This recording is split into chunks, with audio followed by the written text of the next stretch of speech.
I need to get this out because what just happened 3 weeks ago is still rattling around in my mind, and I'm outraged. My wife Sophia's family has always looked down on me, but I never imagined they'd actually attempt something like this. Spoiler alert, they did. And it blew up in ways they're still struggling to comprehend. Let me rewind. I've been married to Sophia for 4 years. We met at a neighborhood festival 6 years ago, and honestly, things progressed quickly. She was friendly enough initially, and I believed we had something genuine.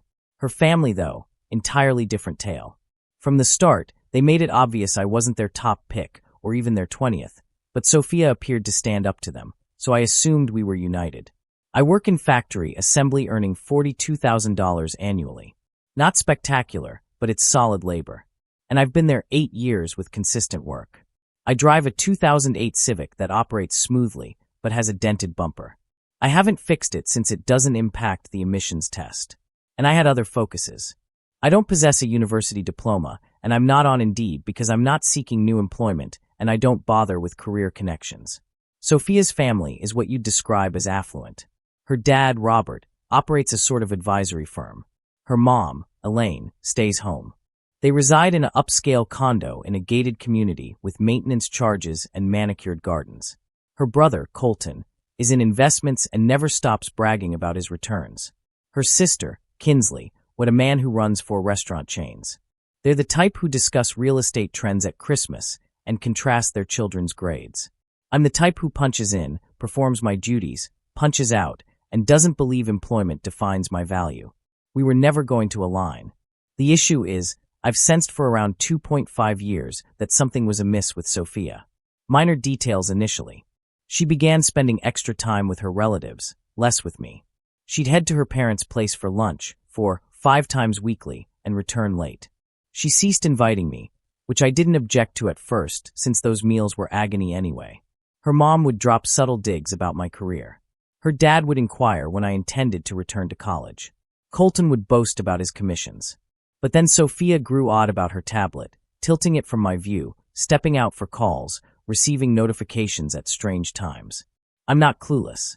Roughly 20 months ago, I began observing more closely. I didn't rummage through her device or engage a detective, as some folks recommended, when I shared the initial red flags on a different site. I simply monitored. I spotted trends. Every Wednesday, she had knitting group but returned smelling like aftershave. Every alternate Friday, she had coffee with Kinsley, but Kinsley shared Facebook updates of her at the park with her pets. Sophia began dressing fancier for these relative gatherings, applying her lipstick more precisely, and she started obsessing over finances, how much was in our shared fund, what my pension appeared like, if I'd ever receive anything from my folks. That final bit infuriated me, since my parents are living and well and not rich. But yeah, let's discuss their hypothetical passing funds. I began logging schedules, not to trap her, but to grasp what I faced before deciding anything. I'm systematic that way. It's why I excel at my factory role, even if the pay isn't stellar. I maintained a basic note on my device of when she claimed to be someplace versus her actual return time. Inconsistencies in her accounts, shifts in her conduct, nothing extreme, just data and timelines. I also began isolating my money. We had a combined fund for utilities and mortgage, but I created my own and redirected my salary there, only moving what was required for mutual costs. She never caught on. Why should she? She'd quit noticing me weeks prior. Then 4 weeks ago, I received a message from Robert, Sophia's dad. We don't message. We scarcely converse at relative functions. The note stated they were hosting a relative supper on Sunday, and it was crucial I show up. Not an ask, not a welcoming invite, just a blunt declaration that I must attend. Sophia didn't bring it up when she arrived home that evening. I questioned her about Sunday, and she said, "Oh sure, relative supper." Her dad wished to discuss something, but she wasn't certain what. She was evasive, nonchalant. I said, okay, I'd attend. I sensed something was brewing. You don't receive a mandatory appearance note from your father-in-law, who hardly recognizes you unless something significant is occurring. I spent that week pondering scenarios. Were they staging an intervention regarding my career? Were they going to urge me to pursue further education? Was this concerning offspring? Sophia and I had discussed children early, but the topic faded over the past 18 months as our union essentially stalled. We barely exchanged words beyond practicalities. Sunday arrived. Sophia was anxious. She kept glancing at her tablet, switching her ensemble 3 times, retouching her eyeliner. I wore khakis and a polo shirt because I'm not dressing fancy for folks who deem me inferior regardless. We traveled separately, which was strange. She mentioned she might linger to assist with setup. No issue for me. I arrived at her parents' condo at 5:30 p.m. as the message specified. There were 10 or 11 vehicles in the lot and nearby, far more than a typical relative supper. My stomach nodded, but I maintained composure. I entered via the side door since it was open. I stepped into the living area and 18 people were seated around their large sectional just gazing at me. Not snacking, not chatting, just positioned there in utter quiet, staring at me like I'd entered a setup because I had. Robert was at the center. Elaine beside him, Colton and his spouse, Kinsley and her spouse, Sophia's grandfather Harold, her Aunt Denise and her partner, some nephews I'd encountered a few times, and Sophia positioned right beside her dad. This odd small grin on her face, not a comforting grin, a grin like she was observing something she'd anticipated. Robert rose. He cleared his voice and pointed to a vacant spot at the opposite side of the room from him. He instructed me to sit. I remained upright briefly attempting to decipher this bizarre ordeal. But then I sat because I desired to listen to their words. I wanted to discover how extreme they'd go. Robert began speaking. He appreciated my presence. He stated they were all present to address why I wasn't adequate for Sophia. He truly uttered that aloud before 18 people. He said they'd allowed me for years to demonstrate I could support their daughter, and I'd fallen short on every standard they valued. Elaine interjected and said, "Let's begin with my career. I earned $42,000 yearly, and their pool cleaner earned more than me." She said this with an expression like she'd rehearsed that zinger and was pleased with it. Colton, seated there in his luxury belt and custom pants, said, "I drove a 2008 Civic with a dented bumper, and his nephew's 17-year-old sister had a fancier vehicle." He was grinning when he said it. Kinsley, kind Kinsley, who I'd always believed was at least polite, said they'd searched me online. No career site, no university diploma, zilch. I was an absolute nonentity. She said, nonentity, like I was some sort of phantom, some loser who didn't exist as a legitimate individual in their realm. I sat there permitting them to alternate. Harold, the grandfather, actually said he'd witnessed unemployment situations with greater drive than me. Denise, the aunt, said her daughter was in rehab, and she was more accomplished than me because at least she'd attempted to achieve something before she got busted. These folks were voicing this to my face before each other. Like this was standard relative dialogue. Like degrading me was a unifying event. The entire time Sophia sat there with that small grin. She didn't utter anything. She didn't protect me. She didn't instruct them to halt. She just sat there observing me get shredded by her relatives like this was precisely what she desired. Robert retrieved documents from a binder near his seat. He pushed them across the surface toward me. He said, "Here's the deal. I was to endorse a prenuptial amendment. Sophia would receive all in a split. The condo we own, but evidently they were referring to upcoming holdings. Any reserves, any legacy I might someday acquire. I would receive $7,000 in a train pass." He said train pass like it was a joke, like I was some vagrant who needed to be chased from the area. He said I could endorse immediately or Sophia would submit for split tomorrow, and I'd get zilch because they had attorneys and means and I had a 2008 Civic with a dented bumper. Elaine said I should be thankful they were providing me anything whatsoever.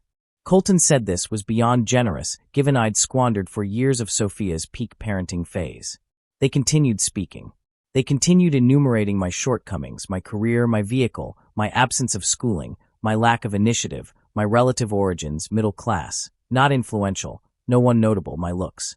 I'm standard stature, standard physique, nothing extraordinary. My interests, I don't truly have interests. I labor and return home, and that's it. They were dissecting my whole being like I was an issue that required resolution by excising me from their daughter's existence. And Sophia just sat there grinning. I permitted them to conclude. I permitted them to express all they wished to express. I permitted them to believe they had me trapped and degraded and defeated. Then I reached into my coat pouch and extracted my own documents. I'd been toting them for 7 months, awaiting the ideal instant. I suppose this was it. I placed the documents on the surface before me.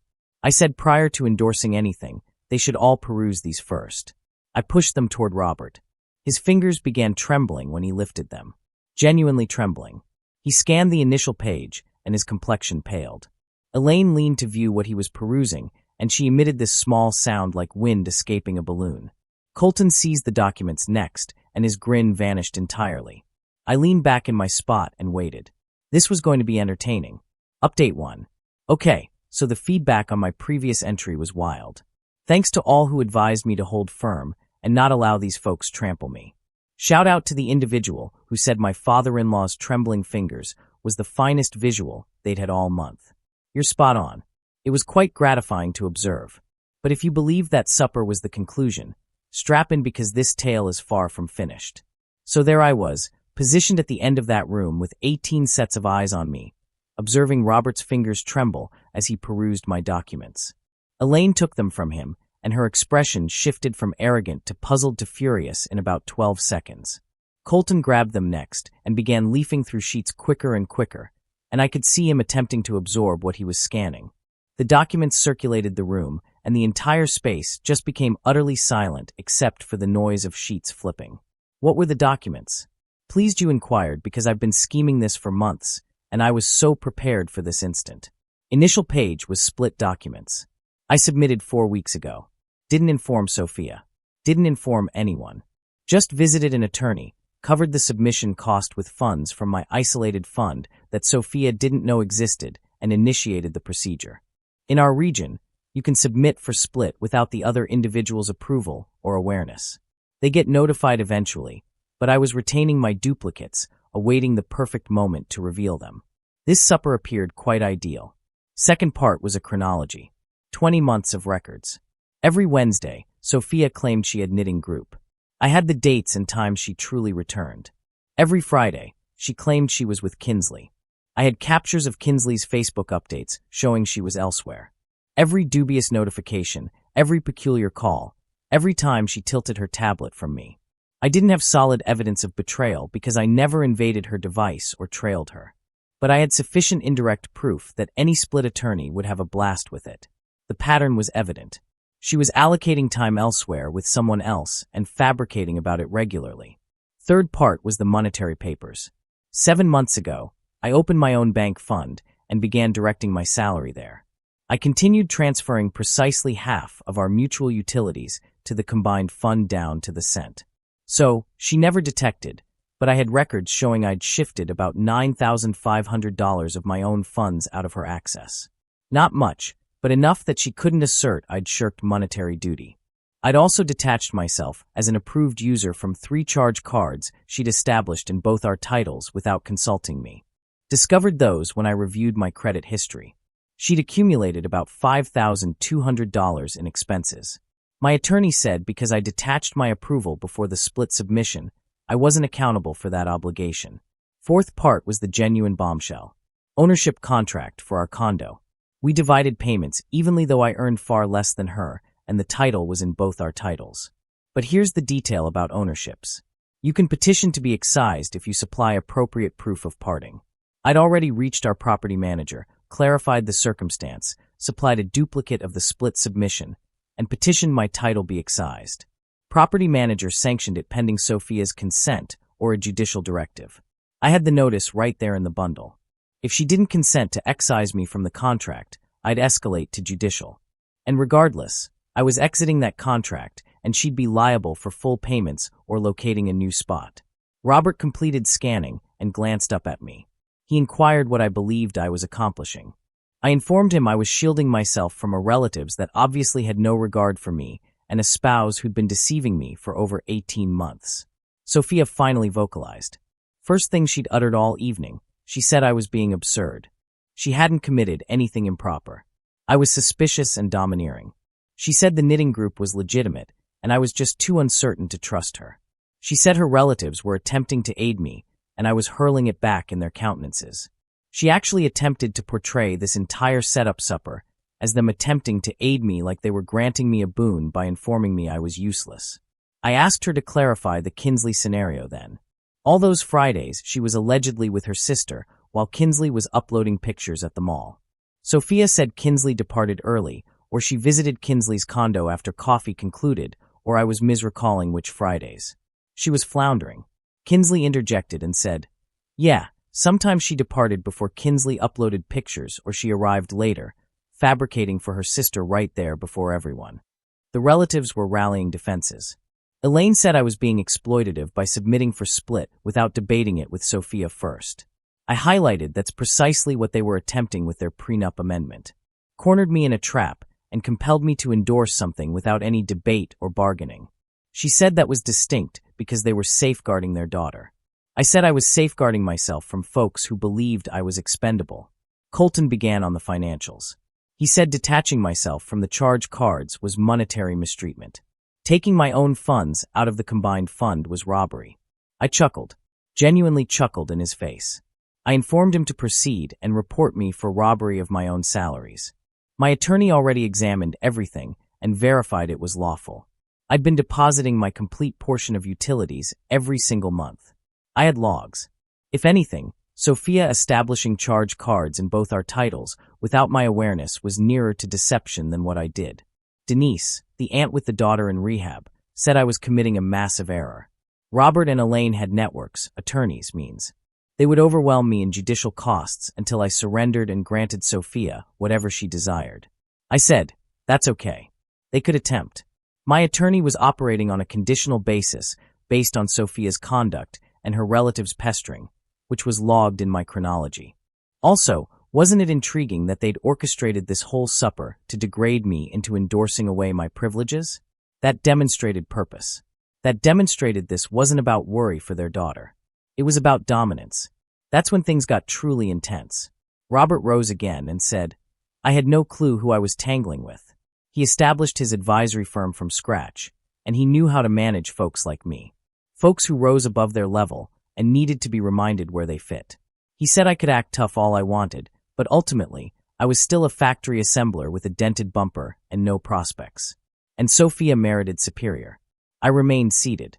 I informed him that's precisely what someone utters when they know they've forfeited control of a circumstance.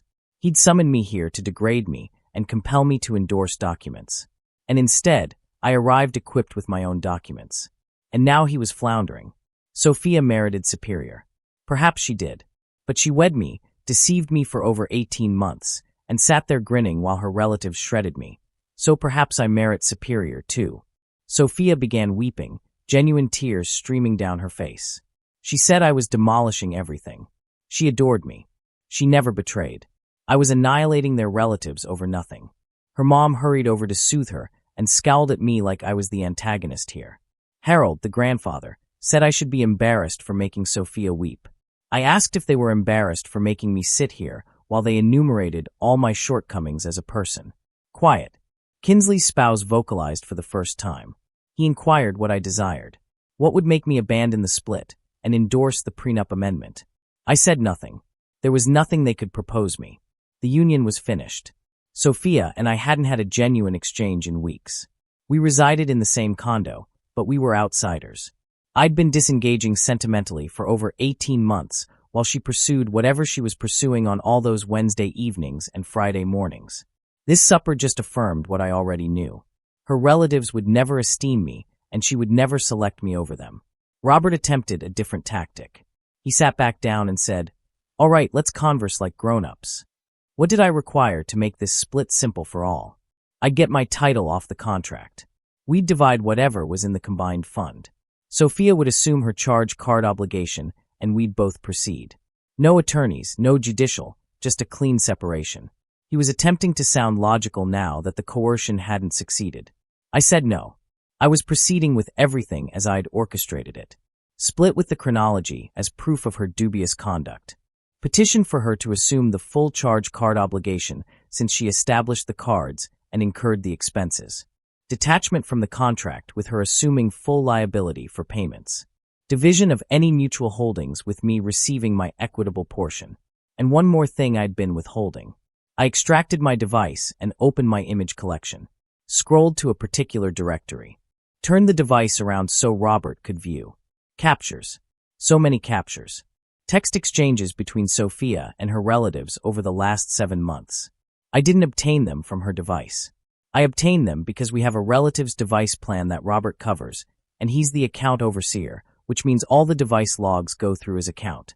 About 9 months ago, Sophia asked me to assist her dad with something on his laptop, and he'd left his account active. I'd viewed the text logs then. Every exchange was archived, and I'd taken captures of the ones that counted. Exchanges about me, about how I was pulling Sophia down, about how they needed to act before she wasted more time with me, about orchestrating this exact supper. Elaine messaging Sophia that they'd located an attorney who could prepare a prenup amendment that would safeguard the relatives' holdings. Colton messaging that he'd adore to witness my expression when they informed me what they truly thought. Kinsley saying she'd been yearning to confront me for years. Denise saying they should have executed this intervention 18 months ago. All of it. Months of them scheming to set up and degrade me. The room became silent again. Robert's face was flushed. Elaine looked like she wanted to snatch my device and hurl it across the space. Sophia was gazing at me with this look I couldn't interpret. Dread perhaps, or fury, difficult to discern. I informed them I had these archived in 4 different locations. Online storage, an external drive, and duplicated copies with my attorney. If they attempted to make this split challenging, if they attempted to sabotage me with judicial costs or prolong this, I'd ensure everyone knew precisely what sort of folks they were. Their club acquaintances, their professional contacts, everyone in their upscale gated community. I'd demonstrate them what an organized pestering effort looked like. How our entire relatives spent months scheming to obliterate someone's confidence for no cause other than he wasn't affluent enough for them. Colton erupted. He said I was menacing them. That was extortion. I could end up incarcerated for blackmail. I said, no, not extortion. Just truths. I wasn't requesting funds or anything else in trade for silence. I was just notifying them that their conduct had been logged, and if they opted to complicate my life, I'd retort accordingly. My attorney had already examined this, too. Disclosing the truth isn't extortion. Robert rose again and instructed me to exit his condo. I was no longer accepted. I was no longer relatives, and if I believed I could menace his daughter and his relatives and escape it, I had another thing arriving. He'd ensure I lamented every choice I'd made that evening. I rose, collected my documents, informed Sophia she'd be notified with the split documents officially within the next 10 days, and she should obtain her own attorney because her relative's attorney couldn't represent both of them. Conflict of concern. Then I departed, didn't sprint, didn't bang the door, just departed like a regular individual leaving a regular supper. I sat in my Civic for a couple minutes before igniting it. My fingers were trembling now after it concluded because the rush was fading. I'd accomplished it.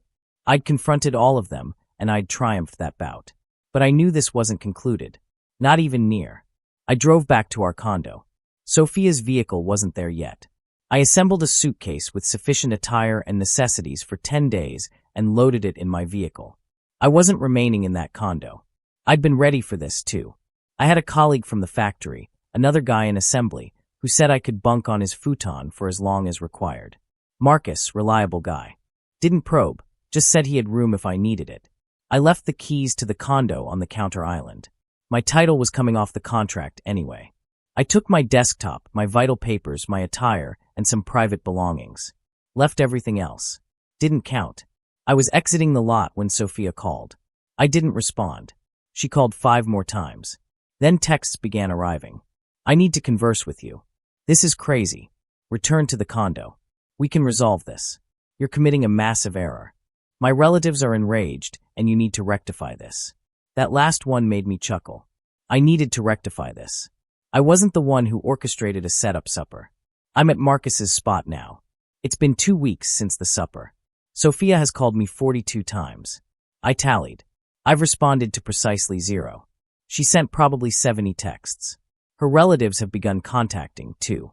Kinsley sent me a lengthy message about how I'm ripping the relatives apart, and Sophia is shattered, and I need to consider what I'm doing. Colton sent me a text saying I'm going to lament menacing them. Elaine sent me a message saying she wants to converse, just her and me, to negotiate a settlement. Robert hasn't contacted directly, but Sophia keeps saying he wants to convene with me and my attorney to discuss conditions. Conditions like this is a bargain, like they get to establish the guidelines after what they did. My attorney says the split should be direct since we don't have offspring and restricted mutual holdings, but it could take a few weeks to conclude. The property manager consented to excise my title from the contract effective next week, as long as Sophia endorses the revised pact or the judicial orders it. She hasn't endorsed yet. She's delaying. My attorney says that's typical. Folks delay when they don't want to embrace reality. Here's the fresh issue, though, and this is what I need guidance on because it's becoming tangled. Sophia appeared at my factory 3 days ago. Just marched right into the assembly line during my hours. Guards halted her, but she was shouting my name across the area. My manager had to intervene. She was yelling that I deserted her. I left her with all the costs. She can't cover the mortgage alone, and I'm pushing her into poverty, creating a commotion. I ended up having to leave the line and conversed with her in the lot just to get her to depart. She said her relatives are withdrawing support unless I return and resolve things. Robert and Elaine are furious that she permitted this circumstance to spiral. They fault her for not managing me. Those were her terms, managing me like I'm a pet that needs discipline. She said if I don't abandon the split, her relatives will reject her. She'll forfeit her network and she'll have zilch. She was weeping again, pleading me to rethink. I informed her she should have considered that before sitting there grinning while her relatives obliterated me. She said she didn't know they were going to be that severe. She thought they were just going to converse with me about being more driven. She didn't know about the prenup amendment until that evening. She didn't know they'd been scheming it for months. I called nonsense. The text exchanges proved she was involved in the scheming. She said those were misinterpreted. Then she said something that made my temper flare. She said if I don't abandon the split and return, she'll inform people I was violent, that I dominated her money, that I separated her from her relatives, that she's terrified of me. She'd ensure everyone knew what kind of individual I truly was. I captured that exchange on my device. I initiated capturing as soon as I stepped out to the lot because I had a hunch she'd utter something I'd need later. Got the entire thing, the menaces, the exploitation, all of it. I informed her to depart and not return to my workplace or I'd submit for a protective order for pestering. She departed, but she's not finished. None of them are finished. So, that's where I stand now. Split progressing. Residing on a colleague's futon. Spouse menacing to allege false claims if I don't return. Her relatives likely plotting their next action. And I'm just attempting to endure each day without cracking. Forum. What do I do about Sophia menacing false allegations? My attorney says log everything and don't interact. But this feels like it's intensifying rapidly. Assist. Update 2. Rapid update for everyone who's been tracking this chaos. First, thanks to everyone who advised me to preserve that capture of Sophia menacing me.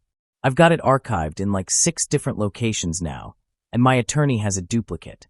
Some of you inquired why I didn't just restrict Sophia and her relatives. Reasonable query. My attorney said not to restrict anyone yet because we need to log their pestering for the split processes.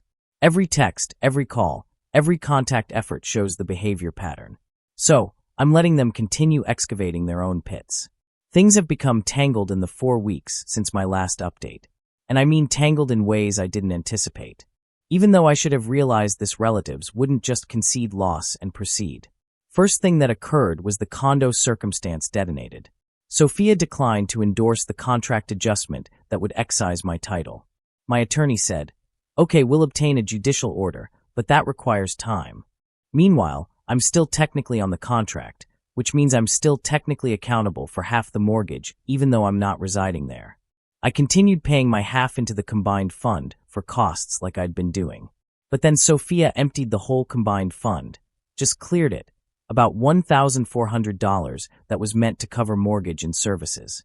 My attorney said that's technically not unlawful since it was a combined fund. And she had equal entry, but it sabotaged me because now the mortgage payment rebounded and the property manager is pursuing both of us. I had to cover the full mortgage out of my isolated fund to evade removal processes that would ruin my credit. $2,100 for a condo I'm not even residing in. Sophia's been remaining there, but she's evidently not paying anything. When I challenged her about it through text, she said she doesn't have the funds because her relatives withdrew like she cautioned me they would. She said, this is my responsibility for submitting for split, and now she can't afford to reside. She inquired if I was pleased that I'd made her penniless. I informed her to obtain employment. She works casual at her sister's spouse's restaurant chain, doing clerical tasks, maybe 20 hours weekly, earning probably $14 hourly. It's not genuine labor to her. It's just an activity. She's always depended on her relatives' funds and my earnings to cover everything else now that I'm not funding her way of life, and her relatives isn't supplementing it. She's actually having to confront truth. She didn't appreciate that reply. She said I was being harsh and unsympathetic, and she couldn't believe I'd transformed into this individual. Here's where it gets more chaotic. Colton appeared at Marcus's condo where I've been staying. I don't know how he discovered where Marcus resides. I didn't inform anyone in Sophia's relatives where I was staying precisely. Marcus thinks Sophia might have trailed me from the factory one day and deduced it. Either way, Colton rapped on the door on a Friday afternoon around 6 o'clock. Marcus responded and Colton requested to speak to me. Marcus is a sturdy guy. Informed Colton I wasn't interested in conversing with him, but I overheard the disturbance and came to the door anyway because I wanted to hear what he had to utter. Colton was standing there in his office attire, looking like he'd come directly from his investment role. He said we needed to converse man to man without attorneys, without relatives' conflict, just the two of us. Marcus remained in the entry, but let me step outside onto the balcony. I wasn't welcoming Colton inside, and he wasn't getting past Marcus anyway. Colton began with the logical tactic. He said, "See, this entire circumstance escalated. The relative supper was a poor concept, and they managed it incorrectly. He personally believed I was exaggerating, but he could comprehend why I got distressed. He said Robert and Elaine were prepared to express regret if I abandoned the split and returned. They'd assist me and Sophia locate a superior spot to reside, perhaps assist with a vehicle installment, so I could acquire something newer than the Civic. They'd cease remarking on my career and my schooling. They just wanted their daughter to be content, and if I made her content, they'd embrace that. I inquired him if he thought I was foolish. He appeared confused. I informed him they spent months scheming that supper. They coordinated text exchanges about how to degrade me. They prepared a prenup amendment designed to leave me with zilch. And now, after I defended myself, abruptly they were apologetic and wanted to assist. That's not an apology, that's a tactic. They realized the coercion didn't succeed, so now they're attempting exploitation. Colton abandoned the logical pretense pretty rapidly. He said, okay, if I wanted to be obstinate about it, they'd make things obstinate for me. They'd prolong the split as long as feasible, accumulate judicial costs I couldn't cover, and ensure Sophia got everything she was due. They had means and networks. What did I have? A colleague's futon and a factory role. I could act resilient all I wanted, but eventually I'd exhaust funds and vigor, and I'd accept whatever remnants they provided me. I informed him to inform Robert and Elaine that I wasn't accepting. I had proof of their pestering. I had captures of Sophia menacing me. I had records of all of it. If they wanted to expend tens of thousands on attorneys to battle over a condo contract and some second-hand decor, that was their decision. But I'd ensure everyone they knew viewed precisely what kind of folks they were. Colton said that was an error.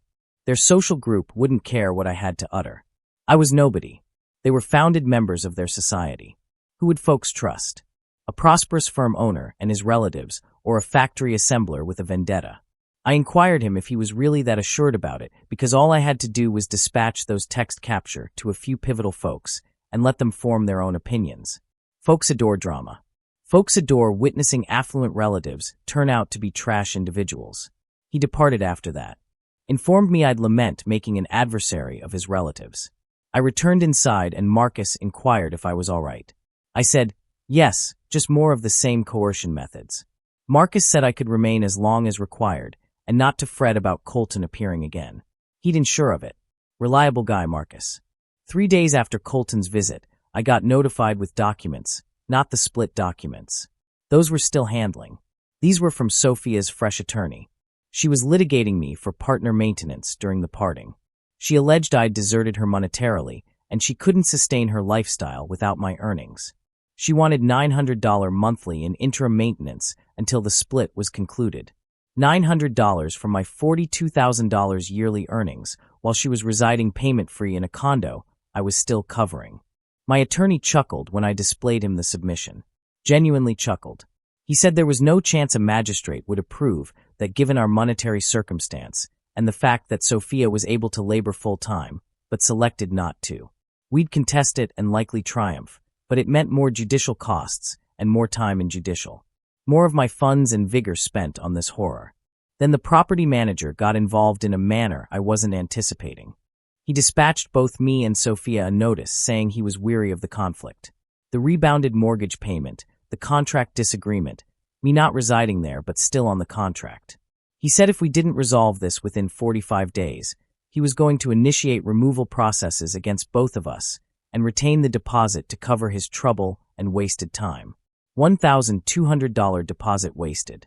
I informed my attorney, and he said we needed to press for an urgent session to get my title off the contract and compel Sophia to either assume the full payments or relocate. But urgent sessions aren't actually that swift. We're looking at perhaps 4 weeks if we're fortunate. Meanwhile, I'm bleeding funds covering for a condo I don't reside in and potentially facing removal on my record if Sophia doesn't cooperate. Sophia has been messaging me constantly about the removal menace. She's freaking. She can't cover the mortgage alone, and her relatives won't assist her. She keeps saying I need to return. We can resolve this. She'll be a superior spouse. She'll confront her relatives more. She's apologetic about the supper and the texts and everything. She just wants things to return to usual. I inquired her what usual meant. She said when we were joyful before all this conflict began. I informed her we were never joyful. I was just too occupied laboring and too exhausted to notice how unhappy I was until her relatives articulated it for me. She said that wasn't accurate. We had good moments. I inquired her to name one. She couldn't. She just kept saying we were compatible and I was discarding it all. Here's the thing though, and this is what's really gnawing at me. The more I reflect on the chronology, the more I realize Sophia's relatives didn't just arbitrarily decide I wasn't adequate. They had a motive. They had a particular motive for scheming that supper and attempting to get me to endorse that prenup amendment. I began examining back at when their demeanor toward me really altered. It was about 2.5 years ago. Before that, they were dismissive and superior, but not actively antagonistic. 2.5 years ago, something shifted. They began being more forceful about questioning my career, my prospects, my strategies. Elaine began making remarks about how Sophia needed to consider her prospects, and whether I was the correct companion for that. Robert began asking me direct questions about my wages and my savings fund. I inquired Sophia about this during one of our text disputes. What occurred 2.5 years ago that made her relatives go from general disapproval to active effort to eliminate me? She said nothing occurred. They'd always thought I wasn't adequate.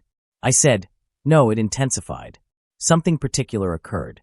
She didn't reply for like 7 hours, and then she just said her relatives had worries, and I needed to cease questioning her. That's when I recalled something.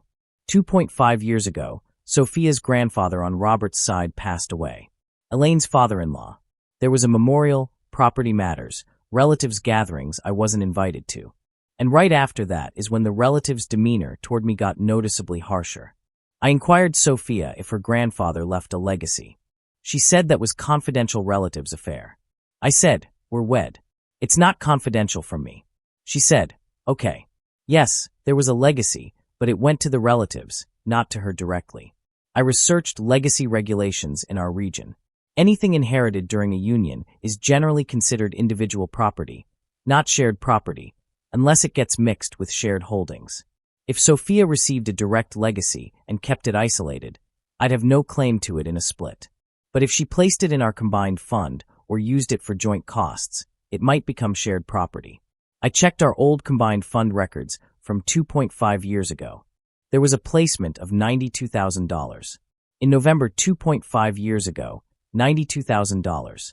Note said property resolution. It remained in the fund for about 3 months and then got transferred somewhere else. I don't know where because that fund doesn't display external moves, but for 3 months that funds was in our combined fund mixed. That's why they freaked. That's why they schemed the setup supper. They were afraid I'd discover about the legacy and pursue it in the split. That's why the prenup amendment was so forceful. They wanted to ensure I couldn't access any relatives' funds, including any legacy Sophia might have received or might receive later. I dispatched this hypothesis to my attorney. He said it was worth probing. If Sophia received a legacy and it was briefly in our combined fund, there might be a case that it became shared property or at least partially shared property. He said he'd issue a disclosure petition for all of Sophia's monetary logs, including any legacy papers. When Sophia discovered about the disclosure petition, she flipped. She called me 19 times in one day. She left messages yelling about how I was attempting to pilfer her grandfather's funds, how I was confirming her relatives correct about what kind of individual I was, how I had no entitlement to relatives' funds that had nothing to do with me. I didn't respond any of the calls. I let her unravel. Then Elaine called me. First time she'd attempted to contact me directly since the supper. She said we needed to convene and address this circumstance before it got more chaotic. She wanted to convene at a cafe near her condo, just the two of us, to discuss practical resolutions. I informed her no. Anything she wanted to utter could go through my attorney. She said I was being irrational and childish. I said I learned from the experts and disconnected. Robert attempted next. He dispatched me a text saying he wanted to have a discussion about anticipations and limits. He said perhaps we'd all gotten too sentimental, and it was time for calmer minds to dominate. He proposed we convene at his workplace to discuss an equitable agreement for everyone. I messaged back that I wasn't interested in anything they deemed equitable. He replied that I was compelling them to take forceful judicial action, and I'd lament not attempting to resolve things peacefully. I didn't reply after that. The newest development is that Kinsley appeared at the hardware store where I purchase. I don't think she trailed me. I think she just knew which store was nearest to Marcus's condo and figured I'd appear eventually. She was waiting near the exit when I departed last Thursday. She approached me and said she wanted to converse. I kept strolling. She followed me through the lot, talking at me while I loaded tools and supplies and canned goods. She said I needed to comprehend that Sophia was battling. She'd lost size. She wasn't resting. She was downcast. The relatives was concerned about her. This whole split was demolishing her, and it didn't have to be this way. I could still withdraw. I could still be the superior individual and resolve things. Kinsley said she knew the supper was incorrect, but it came from a place of affection. They adored Sophia, and they wanted the finest for her. Perhaps they approached it the wrong way, but their motives were positive. I halted in the middle of the parking aisle and turned around. I informed Kinsley that motives don't count when the actions are brutal. They could have conversed with me like a grown-up. They could have had a discussion. Instead, they set me up with 18 people and spent 90 minutes enumerating my shortcomings as a person while Sophia sat there grinning. That wasn't affection. That was dominance. They wanted to dominate who Sophia was with and how she lived her existence. And I wasn't suitable to them, so they attempted to eradicate me. Kinsley said I was making Sophia sound like a casualty when I was the one who submitted for split and deserted her. I said Sophia was 32 years old. She was a grown-up who made her own decisions. She decided to sit there during that supper. She decided to deceive me for over 18 months. She decided to empty our combined fund and compel me to cover payments I shouldn't have to pay. Those were her decisions. Her relatives swayed her, but she still made the choices. Kinsley said relatives is complex and I wouldn't grasp because I didn't come from their sort of upbringing. I inquired what that meant. She said families like theirs had certain norms and anticipations and methods of doing things that outsiders didn't comprehend. I said that sounded like she was calling me too modest and too dim to understand wealthy folks' issues. She retreated and said that wasn't what she meant, but I'd already driven away. So that's where things stand now. Split still handling, contract circumstance still a catastrophe.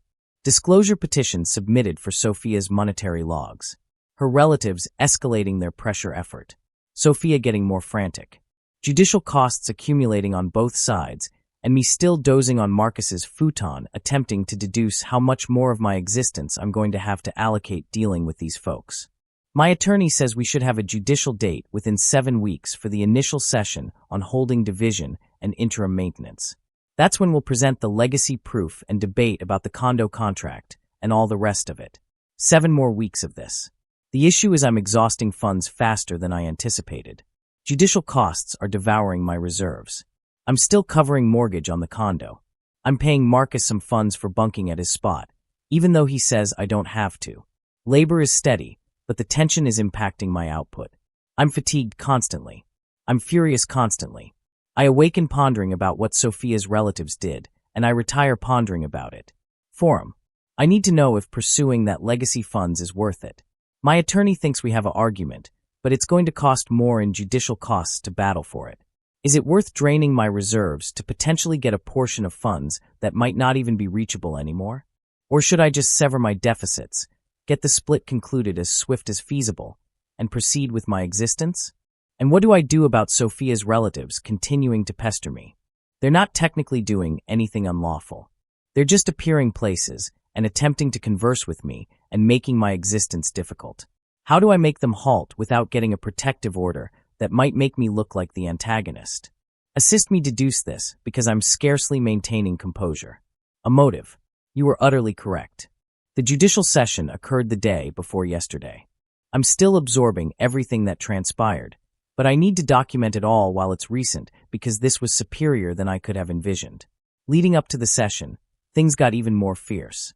Sophia's attorney attempted to get the disclosure petition dismissed, alleging the legacy was individual property, and I had no entitlement to any info about it. My attorney debated that because the funds was placed in our combined fund, even briefly, it became pertinent to holding division.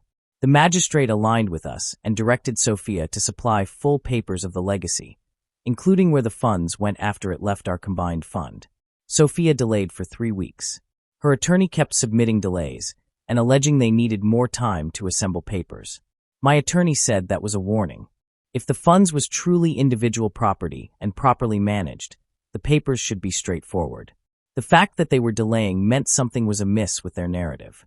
During those 3 weeks, the pestering from Sophia's relatives got harsher, but also more frantic. Robert dispatched me multiple texts attempting to bargain.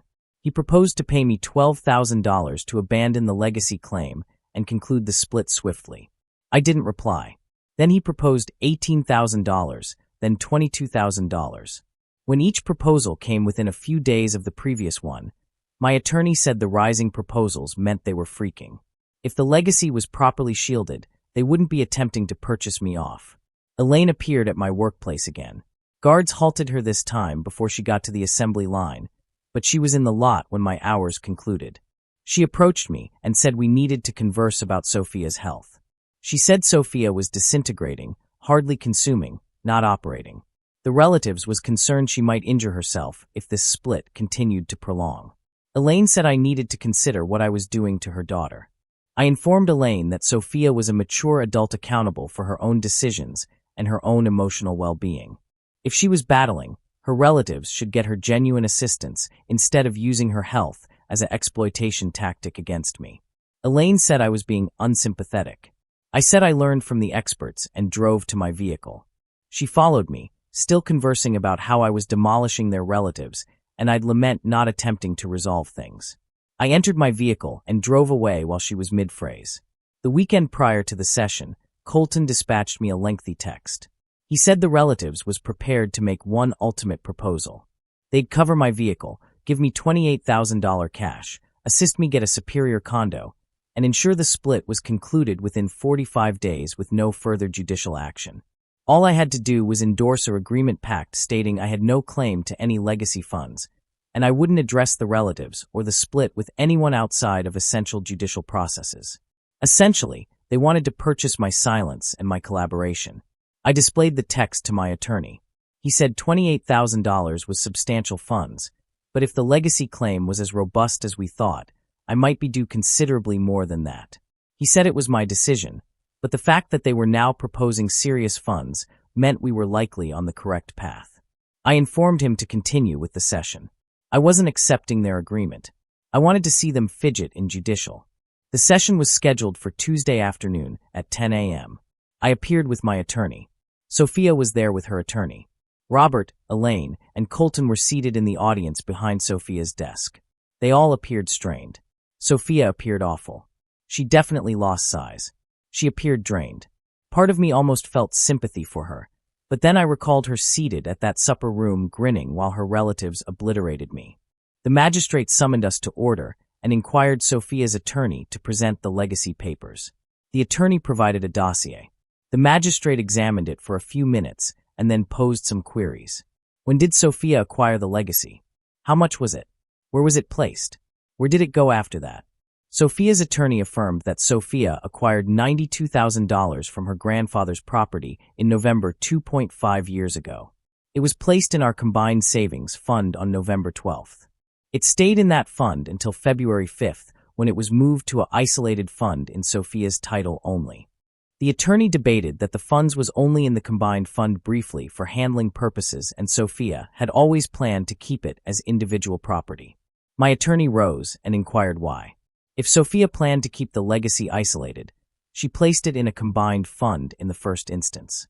Why not have the property resolution go directly to her personal fund? Sophia's attorney said it was the fund the property had on record for her. My attorney said that didn't add up because Sophia had her own personal savings fund before the legacy.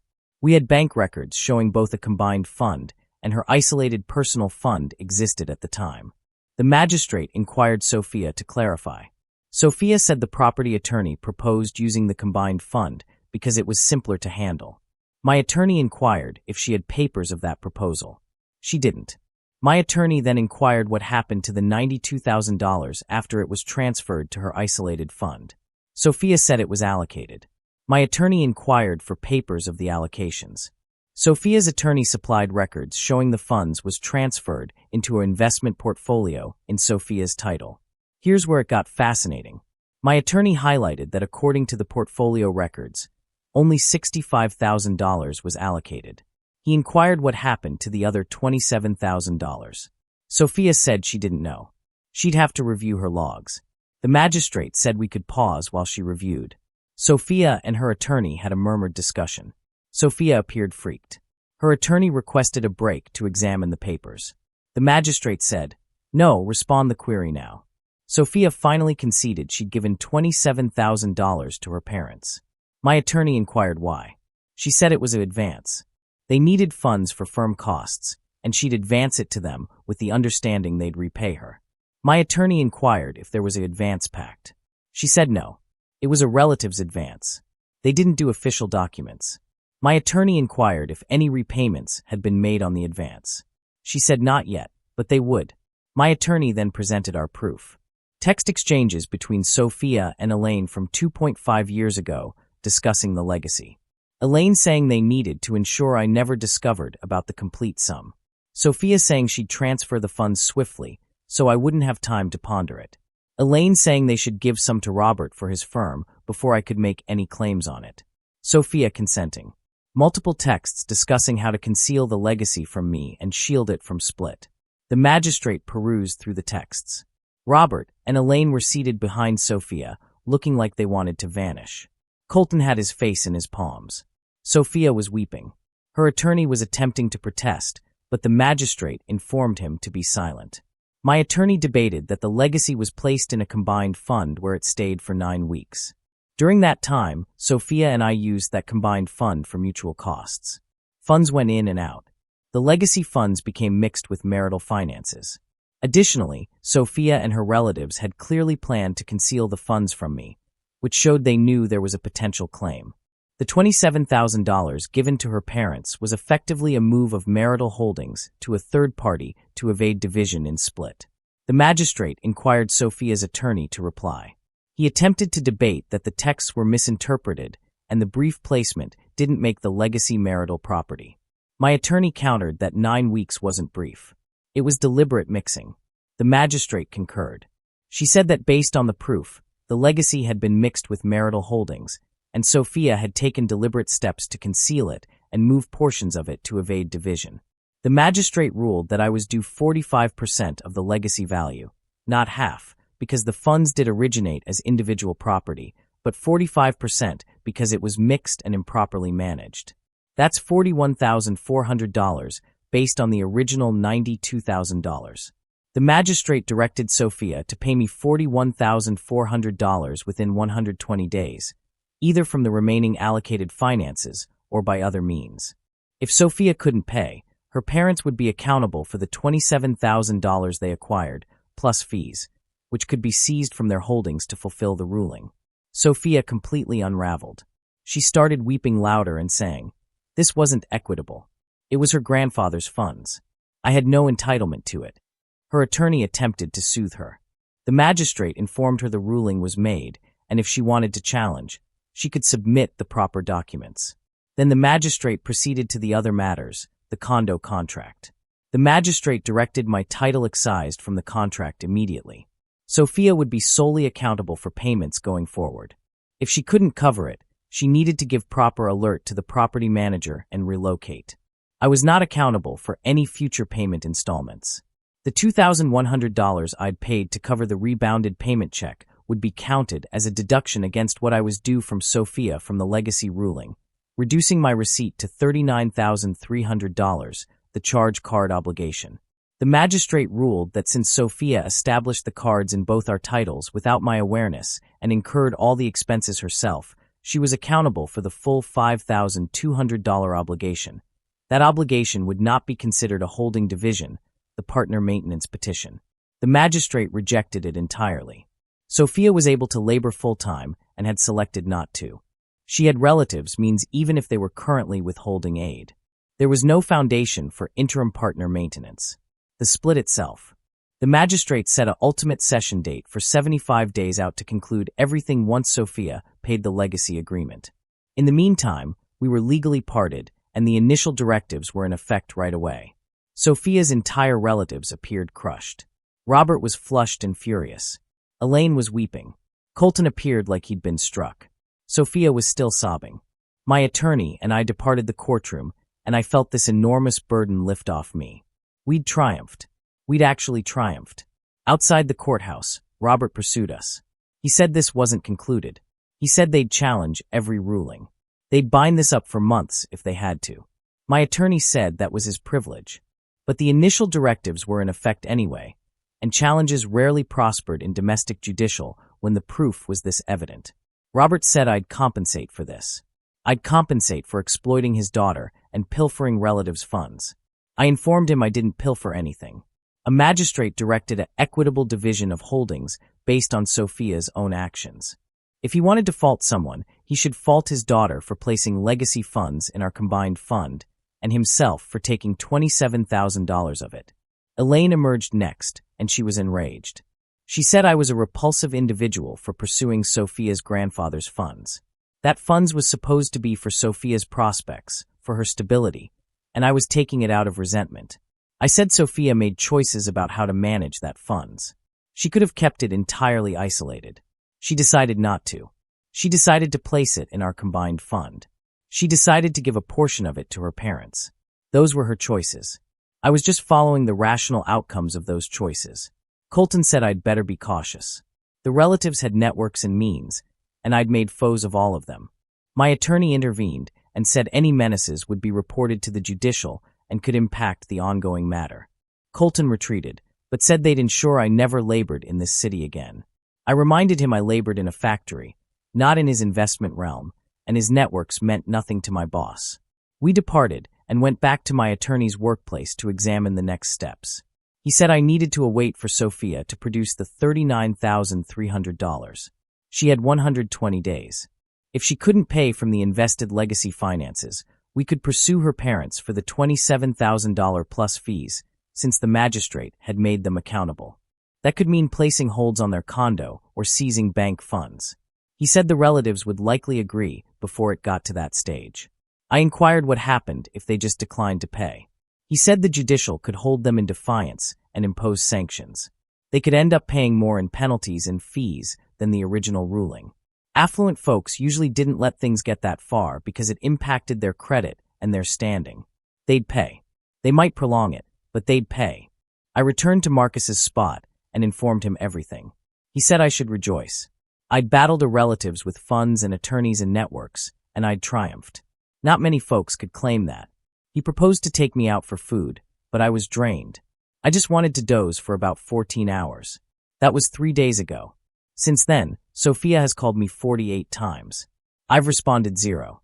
She dispatched over 120 texts. Most of them are pleading me to rethink, to negotiate an installment plan to accept less funds. Some of them are furious, calling me a pilferer and saying I obliterated her existence.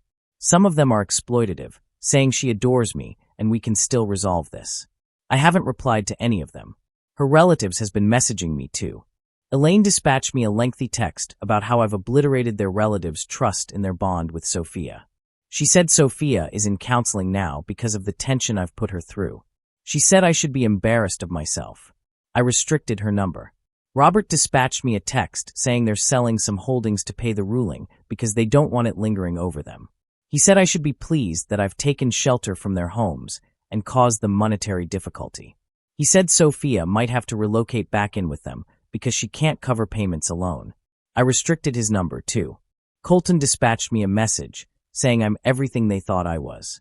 A parasite who went into a relative's for funds and exploited their kindness. He said fate would pursue me. I restricted him, too.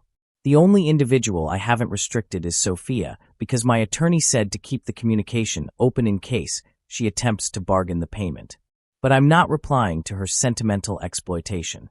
If she wants to discuss payment setups, she can go through her attorney. Here's what I've learned through all this. That relative setup supper wasn't about me not being adequate. It was never about my career or my vehicle or my schooling. It was about dominance and funds. They knew Sophia had acquired a substantial legacy. They knew she'd managed it poorly by putting it in our combined fund. They knew that if I ever discovered and we got split, I might have a claim to some of it. So, they attempted to coerce me into endorsing a prenup amendment that would shield everything, including that legacy. They attempted to make me feel so insignificant and tiny that I'd take their $7,000 in their train pass and just vanish. But I didn't. I defended myself. I logged everything. I found the advantage. I utilized the judicial system the same way they attempted to use it against me. And I triumphed. The $39,300 I'm getting is more than I earn in a year. It's going to transform my circumstance entirely. I can relocate into my own spot. I can repair the bumper on my Civic, or perhaps even get a superior vehicle. I can accumulate my reserves. I can cease dozing on Marcus's futon, though he's been excellent about it. Sophia's relatives lost $41,400 they were attempting to shield. They lost dominance of the circumstance. They lost the authority structure they'd had over me. Robert and Elaine might have to sell holdings to pay the ruling. Sophia has to pay mortgage alone or relocate back in with her parents at age 32. Their scheme to eliminate me backfired in the most costly way feasible. I'm not going to deceive and say I feel positive about any of this. I'm furious. I'm fatigued. I'm annoyed that I had to allocate months of my existence battling folks who should have just left me be. But I'm also content. They thought I was zilch. They thought I'd submit. They thought they could degrade me into compliance. They summoned me to that relative's supper to inform me I wasn't adequate. I departed with documents that proved they were the ones who weren't adequate. They attempted to take everything from me. I ended up taking from them. That's it. That's the narrative. Thanks for tracking along and for all the aid. For anyone handling something comparable, log everything. Know your entitlements and don't let folks treat you like you're expendable just because they think they're superior than.